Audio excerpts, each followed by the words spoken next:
खास गरी नेपाली विषयको प्रश्नपत्रमा कक्षा 6 देखि नै विद्यार्थी भाइ बहिनीहरूलाई एउटा अनुच्छेद दिएर सो अनुच्छेदमा भएका मुख्य मुख्य कुराहरू समेटिने गरी 4वटा बुँदा टिप्पण गर्नुहोस् भन्ने प्रश्न आउँछ।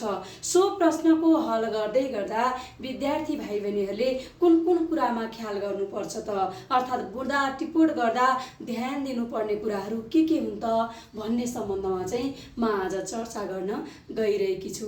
मैले यहाँ 1 नम्बरमा लेखेकी छु, अनुच्छेदलाई हामीलाई प्रश्नपत्रमा दिएको अनुच्छेदलाई ध्यानपूर्वक पढ्ने, अर्थात् त्यसलाई गम्भीरतापूर्वक अध्ययन गर्ने र अध्ययन गर्दै गर्दा महत्त्वपूर्ण लागेका मुख्य मुख्य कुराहरूलाई पनि रेखाङ्कन गर्दै जाने, अर्थात् त्यसको स्मरण गर्दै जाने। ध्यानपूर्वक पढ्ने, गम्भीर भएर पढ्ने, बुझिने गरी पढ्ने, अर्थात् गहिरिएर पढ्ने, त्यस पछाडि त्यसमा भएका मुख्य मुख्य कुराहरूलाई रेखाङ्कन गर्दै जाने वा त्यसको स्मरण गर्दै जाने 1 नम्बरमा भयो।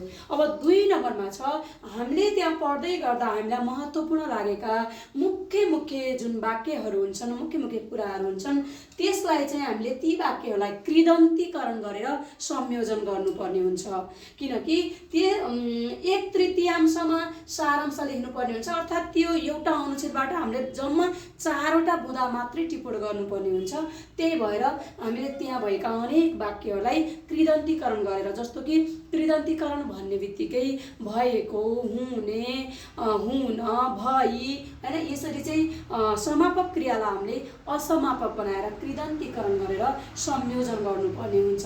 सकेसम्म हामीले 1 वा 1 भन्दा बढी वाक्यलाई सरल वाक्यमा संश्लेषण गर्नुपर्छ। मुख्य मुख्य कुराहरू पढ्ने गरी सरल वाक्यमा संश्लेषण गरियो भने सजिलो हुन्छ। 2 नम्बरमा भयो। यसै गरी 3 नम्बरमा छ, हरेक बुँदाको अन्तिममा चाहिँ हामीले लेखेका हरेक बुँदाको अन्तिममा क्रियामूल नु लाग्ने क्रियामूल वा असमापिका क्रियाको प्रयोग गर्ने, जस्तै खानु, जानु, यो चाहिँ क्रियामूल भयो। असमापिका क्रिया भएको खाएको, खाने, खाई, न यस्तो एको, ने, नु जस्ता पद प्रयोग गर्नुपर्ने हुन्छ। यसो गर्दा विद्यार्थी भाइ बहिनीहरूलाई सजिलो पनि हुन्छ, ताकि हामीले समापक क्रियामा नै त्यो बुँदालाई नछोड्ने, त्यसलाई असमापिका क्रिया बनाउने वा क्रियामूलमा छोडिदिने अन्तिममा चाहिँ। 4थो नम्बरमा छ, हामीले लेखेका बुँदा निकै छोटा, केवल 2-3-4 शब्दका मात्रै वा निकै लामा 3-4 हरफकै हुने खालको, लामा पनि हुनु भएन, छोटा पनि हुनु भएन, ठिक्क ढङ्गले त्यसलाई हामीले संयोजन गर्नुपर्ने हुन्छ। बुँदा निकै छोटो पनि हुनु भएन, निकै लामो बनाउनु पनि भएन। 4 नम्बरमा।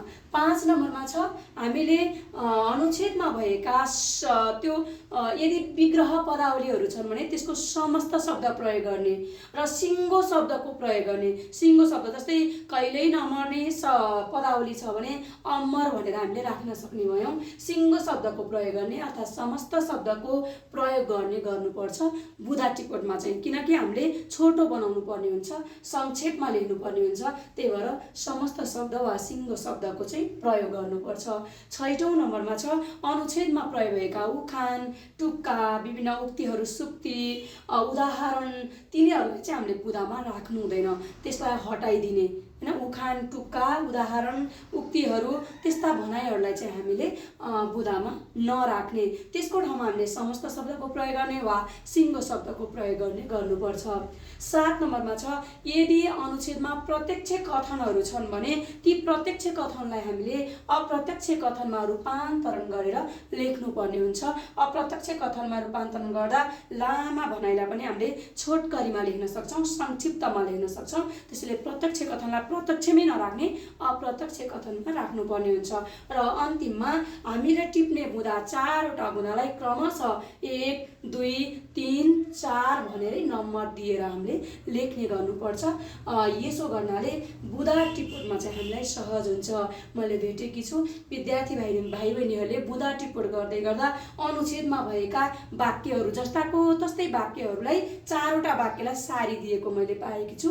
त्यसो गर्दाखेरि हामीले अनुच्छेदमा भएका मुख्य मुख्य कुराहरूलाई समेट्न सक्दैनौँ।